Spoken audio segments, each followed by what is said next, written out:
Hi, Erin. I have a quick question. There seems to be lots of energy coming from the sun these days, and they make amazing lights in the sky, aurora borealis. Is there anything humans should be concerned about with these energetic beams coming from the sun? This is a sort of a confusing question. We are not really sure what it is you are referring to. Are you able to say it in a way that, a different way? Yeah, sure. They talk about how if we have a huge solar blast, it can cut all the communications on the planet. So humans get cut off from healthcare, cell phones, banking, things like that. And you yourself are worried about being disconnected? No, I'm curious about it though. So you are speaking for others? Well, I'm concerned because if I have to prepare for emergency for the people I live in the same house with, I'd want to make sure that we're prepared for something. And what is the preparation that you as a small human would do to prepare for a world catastrophe? What is it you can do? Well, I'd want to make sure that the people that I love in my life or that are close to me have a warm roof over their house, and they are able to eat, even if they can't access banks or use any kind of electronic device.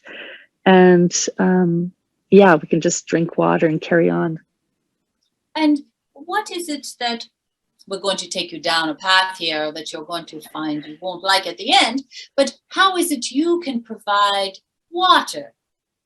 How is it you can provide heat? How can you provide a roof or all of these things, food to eat, all of these? Are you saying that you cannot trust the universe of love or non-physical or magic or whatever words you want to use, that you cannot trust the earth that you reside in? And you must take it upon yourself, sort of as a cowboy, to make sure you get your share and you take care of business, because you can't trust the world. Is this truly where this is heading? I think it is. There's confusion about, I don't seem to worry about it, but then I think I'm supposed to worry about it.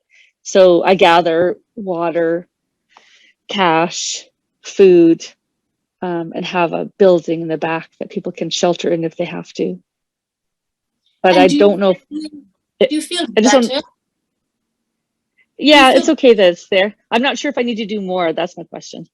oh, well, we're going to say the opposite, because maybe you've done too much. Okay. So it's the opposite of what you're thinking, because this is a fear. Let's see. When humans act in fear, there's a certain negative energy created. And when others sense your fear, just as we have spoken of a moment ago, and we say that all of the humans decide whether they're going to be affected by the others, but there are many who just go with the flow. I'll do what you do what I do, you'll do what I do. So now all of the humans will gather all of the water that there is. They will take all of the money that there is, and they will get all of the wood that they can have. And then how will you all live? When you all have all of it, then you'll want something else. Then you'll say, well, they have more wood than I do. They have more water. As a matter of fact, I'm going to take their water. As a matter of fact, I'm going to cut down their trees so I will have heat. As a matter of fact, I'm going to sneak into their house when they're not there and take all their food because I need it. And this is what happens with this way of thinking. There's never enough, because fear is all encompassing. It's all engrossing. You can't get enough. You cannot get enough wood, water, and food, because you might think, I need 1,000 years of food. That's a lot of food. All right. So you need your whole house full of food, your backyard, you need the road, you need the trees, everything must be full of food. And if all of the homes are all full of food everywhere, there is no more food to be had, because certain people will take it all. The stronger, the smarter, the ones who have more available cash, they'll take everything. So what you are speaking of is a breakdown of the rules that you've all decided to live amongst yourselves in.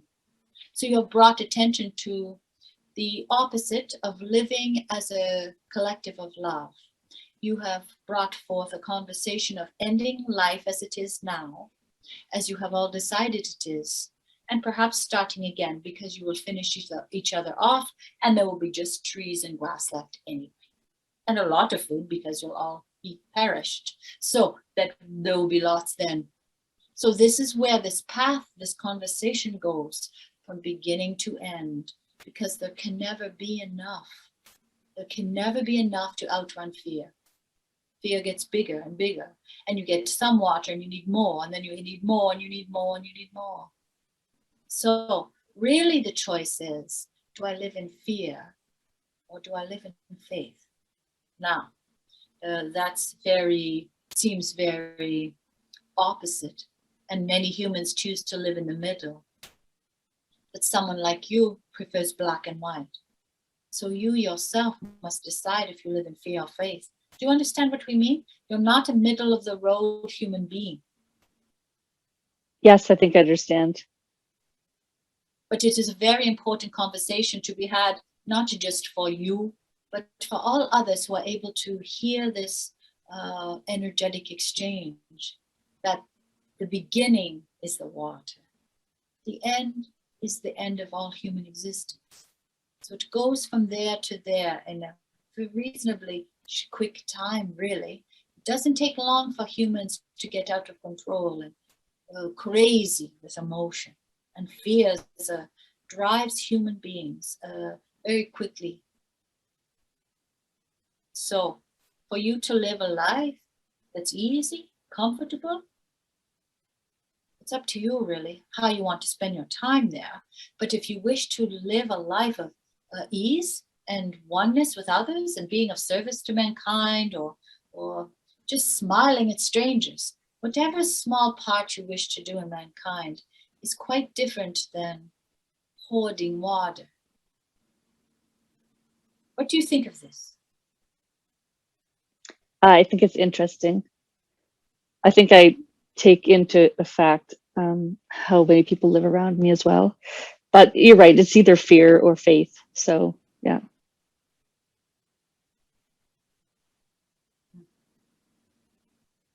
It's not quite acceptable for you though. There's some part of it you disagree with? Well, I've already started preparing, and I think that's probably enough for me. I don't really like to think about that kind of stuff, but sometimes global things happen. It makes me wonder, and then I ask questions about it. Yes. So we will confirm that the life that you have lived based on faith and hope that something will turn out, and it always has. You will admit this. One thing after another, a catastrophe turns into something wonderful, and something else that looks terrible turns into something wonderful. And that's how you've lived your life. Something that looks bad, you plant flowers on it, and all of a sudden it's not so bad anymore. You put bows and sprinkles on it, and hey, that's pretty good. So you've lived a life this way so far, and now you're coming to a place in your life where you're wondering if you should live differently. Do you understand that you're coming to a different sort of time of life where you start to wonder if the way you have chosen to live is correct? Would you agree with this? Yeah, you might be right. Yes. We will confirm to you that the path that you have lived your life was one of faith, blind faith often, and crazy and insane. And yet it was the one thing that kept you feeling alive on the inside. And that's the most important thing, to feel alive. Yes. Yes. Let us do namaste. Namaste.